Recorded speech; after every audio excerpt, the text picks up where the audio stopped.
तो चलिए भाई हम बात करते हैं थर्ड डेरिवेशन की डाइपोल की, जो कि है टॉर्क ऑन द डाइपोल। ठीक है, हमारे सामने क्या है, पहले से हमारे पास एक डायग्राम है। ठीक है, तो हम उसको समझ लेते हैं। क्या रखा है हमने, एक एक्सटर्नल इलेक्ट्रिक फील्ड रखेंगे सबसे पहले। ठीक है, इस एक्सटर्नल इलेक्ट्रिक फील्ड की डायरेक्शन क्या होगी, पॉजिटिव टू नेगेटिव, राइट। कैसी इलेक्ट्रिक फील्ड है ये, हमारे पास एक्सटर्नल यूनिफॉर्म इलेक्ट्रिक फील्ड रहेगी। ठीक है, जो आपको टॉर्क निकालना रहेगा वो इसी के अंदर निकालना होता है, राइट। अब टॉर्क निकालेंगे कैसे, ठीक है। तो हम एक काम करते हैं, सबसे पहले अगेन वही समझते हैं कि हमारे फोर्सेस किस तरह काम कर रहे हैं, राइट। तो अगर मैं बनाऊं फोर्स, देखो आप बिल्कुल बेसिक से एनालाइज किया करो। अगर मैं इसके ऊपर फोर्स बनाता हूं तो इस साइड की वजह से इस पे होगा रिपल्शन, ठीक है, और इसकी वजह से इस पे होगा अट्रैक्शन, यानी इस पे नेट फोर्स किधर आएगा, वर्टिकली डाउनवर्ड, राइट। वहीं अगर हम बात करें इसकी, तो इसके ऊपर नेट फोर्स कहाँ आएगा, इसकी वजह से अट्रैक्शन और इसकी वजह से रिपल्शन, और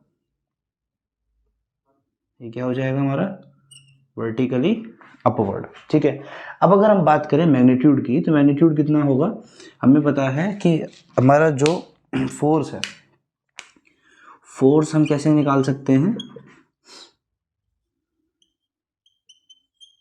चार्ज इनटू इलेक्ट्रिक फील्ड। ठीक है, तो यही फोर्स अगर हम यहाँ निकालने जाएंगे तो क्या हो जाएगा, ये मैग्नीट्यूड हो जाएगा Q इंटू ई, मैग्नीट्यूड लिख रहा हूँ, राइट।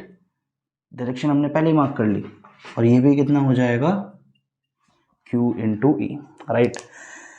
अब हो क्या रहा है, जब भी हम देखते हैं कि हमारी किसी लेंथ के अलोंग, ठीक है, अलग से बना देते हैं, कि जब भी हम देखते हैं हमारी किसी लेंथ के अलोंग दो फोर्स एक्ट करते हैं, तो वो क्या प्रोड्यूस करते हैं, एक कपल। ठीक है, यानी कि अगर एक रॉड होगी, हमने 11th की फिजिक्स में पढ़ा है, अगर ये रॉड होगी, इस रॉड के ऊपर दो फोर्स लगेंगे F परपेंडिकुलर, तो ये क्या कर देंगे, इस रॉड को घुमा देंगे, राइट। सेम यही चीज यहाँ पे ये QE और ये QE क्या कर रहे हैं, इस डायपोल को रोटेट करेंगे। और कैसे रोटेट करेंगे, कुछ इस तरह से, राइट। अब हमें क्या करना है, हमें इसी टॉर्क को निकालना है। तो अगर मैं लिखूं टॉर्क ऑन द डाइपोल, तो ये किसके बराबर होगा ये हमारा होगा जो आपकी इलेक्ट्रिक फील्ड की वजह से फोर्स है वो, राइट। ये फोर्स हो गया, क्योंकि यहाँ पे हम क्या लिखते थे, अगर ये लेंथ L है तो हमारा टॉर्क कितना होता था, F इंटू एल, जिसमें F हमारा परपेंडिकुलर होना चाहिए।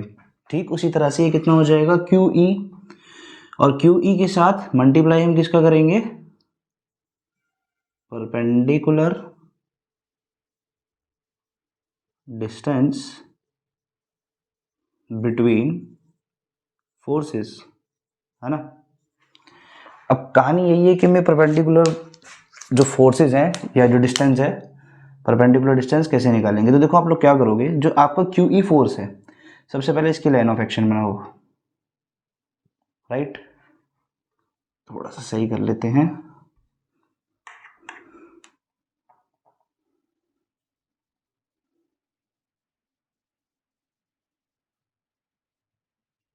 ठीक है, और एक लाइन ऑफ एक्शन हम बना लेते हैं इसकी, राइट। अब अगर आप देखो तो एक्चुअली में परपेंडिकुलर डिस्टेंस ये होगा इन दोनों के बीच का, ठीक है। अब देखो क्या करना है आपको, बहुत ध्यान से समझना कि हम यहाँ पे एक एंगल मार्क करने वाले हैं, राइट। और वो एंगल कौन सा होगा, देखो दो चीज़ हैं, एक मेरे पास डायरेक्शन है ये किसकी, P की, यानी डाइपोल मूवमेंट की, एक मेरे पास डायरेक्शन है ये किसकी, इलेक्ट्रिक फील्ड की। ठीक है, तो मैं यहाँ पे एक एंगल मार्क कर रहा हूँ थीटा, ये मेरे पास क्या हो जाएगा, थीटा।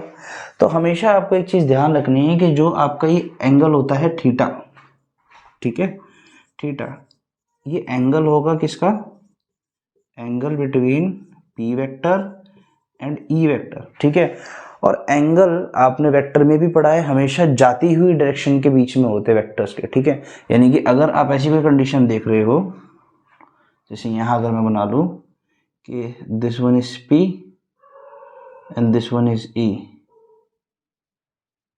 ठीक है, तो ये थीटा नहीं होगा, राइट। हम क्या करेंगे, हमेशा वेक्टर की दोनों की जाती हुई डायरेक्शन के बीच में जो एंगल होता है वो हमारा एंगल ऑफ या एंगल बिटवीन द वेक्टर्स होता है, राइट। यहाँ पे हमारा थीटा हो गया एंगल बिटवीन द वेक्टर्स। अब करना क्या है, अब सिंपल सी कैलकुलेशन है। देखो अगर ये हमारे पास थीटा है,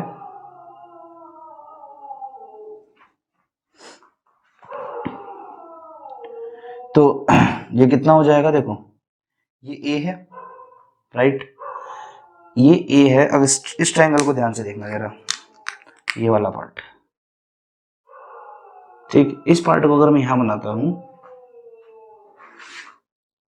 ये है ए, ठीक है, और ये हो गया हमारे पास थीटा। हमें कौन सा डिस्टेंस चाहिए, हमें ये वाला डिस्टेंस चाहिए, यानी कि ये जो आ रहा है यहाँ पे, राइट। तो ये किसके बराबर हो जाएगा, अगर ये थीटा है ये ए है, तो ट्रिग्नोमेट्री के अकॉर्डिंग ये हो गया ए कॉस थीटा और ये हो गया ए साइन थीटा, राइट। तो इसका मतलब ये डिस्टेंस मेरा किसके बराबर है, ए साइन थीटा। सिमिलरली ये डिस्टेंस भी किसके बराबर हो जाएगा, ए साइन थीटा। अगर इस स्टेप में कंफ्यूजन हो, बैक करो, दोबारा देखो, क्लियर हो जाएगा, ठीक है। अब अगर हम बात करें इसके आगे, अब हमारे पास रह ही क्या गया, हमें सीधे चाहिए था फॉर्मूला। सो क्यू ई परपेंडिकुलर डिस्टेंस कितना हो गया, ए साइन थीटा प्लस ए साइन थीटा, यानी कि 2a साइन थीटा। अब यानी कि अगर मैं टॉर्क लिखता हूं तो ये बन जाता है Q E 2a sine theta, लेकिन मेरे पास जो q और 2a है वो क्या बना लेता है, p। तो मैं कह सकता हूं P E sine theta, right. और अगर मैं इसको वेक्टर फॉर्म में लिखूं तो क्या हो जाएगा, p क्रॉस e, ठीक है। अब यहाँ पे एक डाउट आता है जिसकी हम बात कर लेते हैं, ठीक है। वो डाउट क्या है, डाउट ये है कि बच्चे कई बार ये सोचते हैं कि ये पी ई लिखा है, तो अगर सर हम इसको ई पी साइन थीटा लिखते तो क्या ये ई क्रॉस पी हो जाता, और अगर सर ये ई क्रॉस पी हो जाता तो फिर कौन सा वाला राइट, ये वाला राइट या ये वाला राइट, ठीक है। फिर आपको कहा जाता नहीं बेटा ये वाला राइट, फिर आप कहोगे तो सर आपको कैसे पता चला कि पी क्रॉस ई ही लिखना है, ठीक है। तो देखो सब चीज आपकी ऐसा नहीं होता कि आप डायरेक्ट फॉर्मूले में लिख के चलते हो, राइट। कुछ चीजें हमें समझनी पड़ती हैं, कैसे, कुछ चीजें हमें डायग्राम से समझनी पड़ती हैं। जैसे कि अगर आप देखो दोनों के सेंस देखते हैं, पहले देखते हैं ई क्रॉस पी, राइट। तो ई मेरा नीचे की तरफ जा रहा है, राइट हैंड थंब रूल लगाएंगे, ई डाउनवर्ड जा रहा है, ठीक है। और पी किस तरफ है, पी अगर मैं इसको इस तरफ से देखूं, देखो ई मेरा डाउनवर्ड है, ठीक, ये हो गया ई, और पी मेरा इस तरफ है, यानी कि ये ई है ये पी है। तो मैं पी के डायरेक्शन में इसको रोटेट करूंगा तो मेरे पास एक इनवर्ड वेक्टर आ रहा है, और इनवर्ड वेक्टर का मतलब है कि ये जो हमारा क्लॉकवाइज घूमना चाहिए, देखो जैसे मेरी फिंगर्स घूम रही है, राइट, लेकिन क्या ऐसा हो रहा है, नहीं हो रहा। अच्छा पी क्रॉस ई को चेक करें, तो अब अगर मैं अपने हैंड को पी की डायरेक्शन में रखता हूं, देखो पी की डायरेक्शन में रखा और इसको ई की डायरेक्शन में रोटेट करता हूं, ई का है मेरा वर्टिकली डाउनवर्ड, इस तरफ रोटेट करता हूं तो मेरा एक वेक्टर आउटवर्ड आ रहा है, यानी कि ये एंटी क्लॉकवाइज घूम रहा है। और क्या हमारा डाइपोल भी जो कपल लग रहे हैं, देखो एक अपवर्ड एक डाउनवर्ड, तो इसकी वजह से हमारा डाइपोल भी कैसे घूम रहा है, एंटी क्लॉकवाइज, राइट। तो एक्चुअली में ये जो हम बात लिखते हैं दो प्रोडक्ट की, ये कहां से लिखते हैं, according to right hand thumb rule, ठीक है। जिसके अकॉर्डिंग ये गलत हो जाता है और हमारा यही फॉर्मूला एकदम करेक्ट फॉर्मूला हो जाता है, ठीक है। So that's it.